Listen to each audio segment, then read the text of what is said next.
If we take the idea of aggressive versus assertive, and we look at it in terms of dating, for example, I think there's to be an assertive dater, pursuer. Some people, and I've laid this out in a few different interviews where I said, when I meet a girl, I look for XYZ, and I want to learn about these things on the first date. Yeah. Because I'm not trying to waste my time, and I'm not trying to waste her time. And I've had some people that have said, man, you get all that on the first date?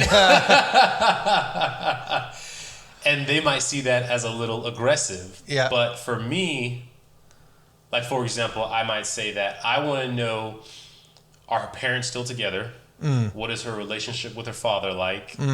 Has she dated a lot of guys in the past? And what was the nature of it? Do they have a spiritual background? Like, these were all things that I would look at. And some of the responses were, that's kind of a lot right there. Yeah. But I don't think there wasn't a single time that I went to do it, and perhaps it was the way that I did it, that doing that ended poorly. Yeah. If anything, it ended as, it came up in casual conversation. Yeah. It allowed me to get what I held as important. Yeah. And it facilitated knowing, like, okay, well, hey, I'll just let this person know straight up, like, this is just not a thing that we should continue with. Like, these pieces just don't match up here. So what do you think as far as in terms of dating, aggressive versus assertive? I have been so out of that for so long. My wife and I, we've just been together for so long. I mean, if I were to, I guess let me say it like this: if I'm going to talk about that, I'm going to talk about it from the frame of how do I want to coach my boys in that. First and foremost, those questions that you were saying that you ask early on are so insightful, because really, what is the outcome that you want from this? Are you dating somebody because you just want to be part of the hookup culture? Right. Or are you going to date somebody because you want a potential mate that you're going to walk with for the rest of your life? And I think it's important to figure that out. And obviously, we would want to coach young men to do the latter. Hey, you want to find a mate that's going to be there long term. So finding those things out earlier rather than later is probably beneficial.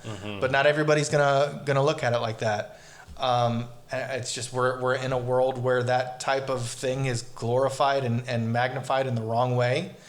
But yeah, you asked probably one of the most interesting things. What's the relationship you have with your father? That's huge.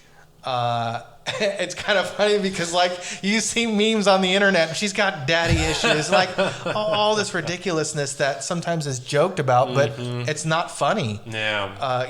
Like, find a good woman who has a good head on her shoulders, who knows what she wants and is willing, this part's going to sound controversial, but is willing to submit to a man in so much as the man is willing to submit to her, and you're both willing to submit to Christ.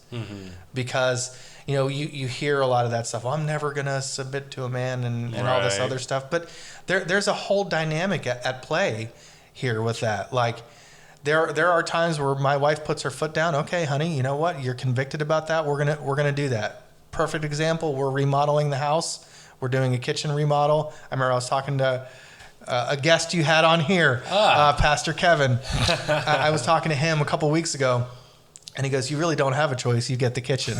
I'm like, there are so many other practical things that we could do, but anyway. But the other side of that too is like, okay, well,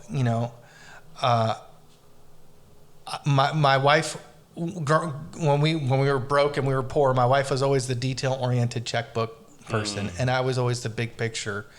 And I remember at some point I just said to my wife, hey, we're not doing this, we're going to save money every now and again. We're not doing this where we're going to tithe every now and again. Mm-hmm. This is how we're going to do it. Yeah. So it's like you need to find people that you need to have that rub in a relationship that's going to keep you honest with each other. Mm-hmm. But you need to find somebody who's going to say, okay, I love you enough to support your decision in this. Yeah. So finding relatively well-adjusted individuals, and you can run them through that gamut of those questions, which are very insightful. But yeah, finding somebody that's got a good heart, a submissive heart when it needs to be.